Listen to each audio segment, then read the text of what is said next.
kallid ennustussõbrad. Oleme siis jälle siin Draakoniga oraakli jutul. Vaata, mis meid järgmine nädal ootab, milliseid muutusi me peaksime olema valmis kohtama. Ja selleks siis nagu ikka alustame sellest, et ma viskan selle heksagrammi välja, vaatame, mis tuleb.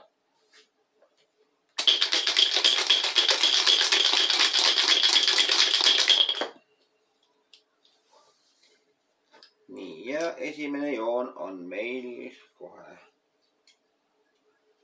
pehme naiselik joon, number 8. On ikka, valetan, number 7. Nii.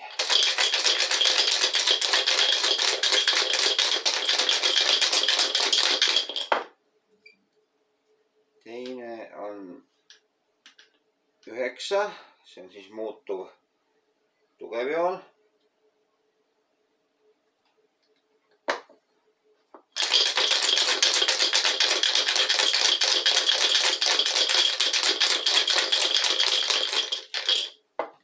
Kolmas joon on, nüüd on number 8 ehk pehme naiselik joon.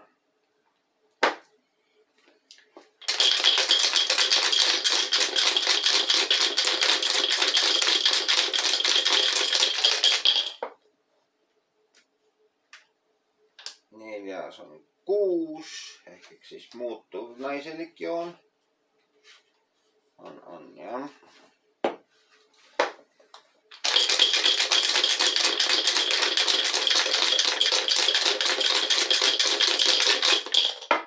Viies on meil jälle 6 ehk muutuv naiselik. Ja 6, viimane.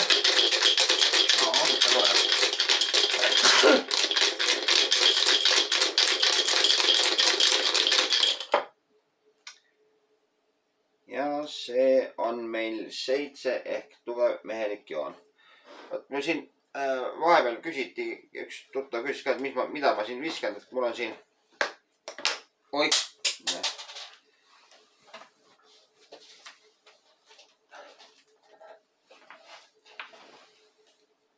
mul on siin 3 sellist hiiepihlakast tehtud münti, kus on siis ära märgitud 3 ja 2 poolega, 3 ja 2 punktine pool ja siis nende kombinatsioonis siis tulevad need vastavalt need välja. Aga nüüd läheme vaheääle, läheme vaatame üle, mis number heksagrammis on ja peale väikest vaheaega oleme tagasi.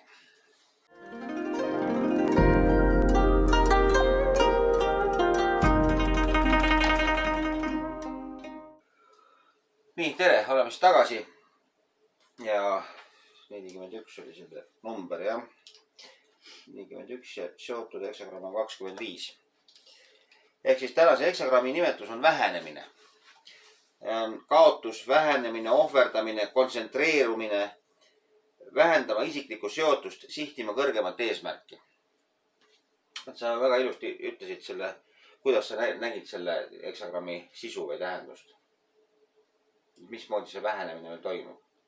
Ei no, nagu ma ütlesin, on see, et kogu see heksagramm praegu minu arust kirjeldab seda, et hästi oluline on edasiliikumine, aga täieliku kontrolli all.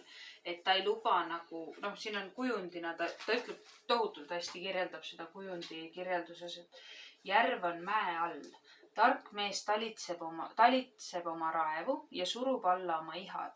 Talitsematud kired ja ülemäärane nautlemine viivad su raskustesse. On aeg rakendada enesekontrolli ja piiramist.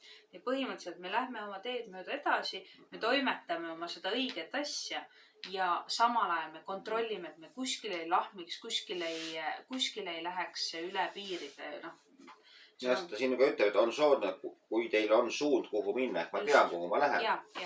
Et seisma jääda ei tohi igal juhul. Tee on fundamentaalselt lahti ja on ühendus vaimudega. Just. Aga tõlgenduses ütleb ta niimoodi, et trigrammide sümboolika, järve vesi mäe all aurab ja toidab taimestikku üleval. Heksagrammi vorm viitab yang-joontest alumise trigrammi kujundile, mis suuremeelselt allutab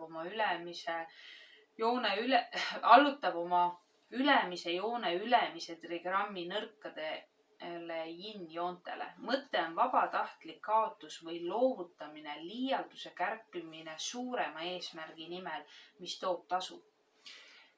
Ja seda võiks inimkeelde panduna võiks öelda niimoodi, et järgmine nädal soosib sellist askeesi. Ehk et ma võtan oma himusid tagasi. Noh, nagu ta ütleb, sisemise ja välimise vastand on välimine piirab kaasa haaratust, stimuleerides sisemist arengut. Ehk et kui me nüüd hoiame oma himusid vaos, oma kirgesid ja keskendume sellele sisemisele nii-öelda välja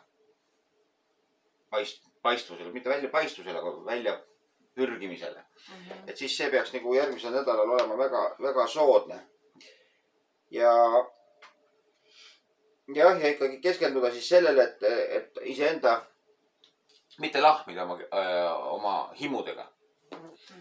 Mina olen siin viimasel ajal ennast päris kõvasti askeesi surunud ja mulle selles mõttes järgmine nädal väga sobib, et tundub, et see toetab mu seda suunda, mida ma praegu olen valinud, sellist natuke mungalikku võib-olla või. Et mis siin varjatud võimalikkus on tagasipöördumine, kaasahaaratuse ja emotsioonide vähendamine sisaldab päritolu juurde tagasi pöördumise varjatud võimalikkust.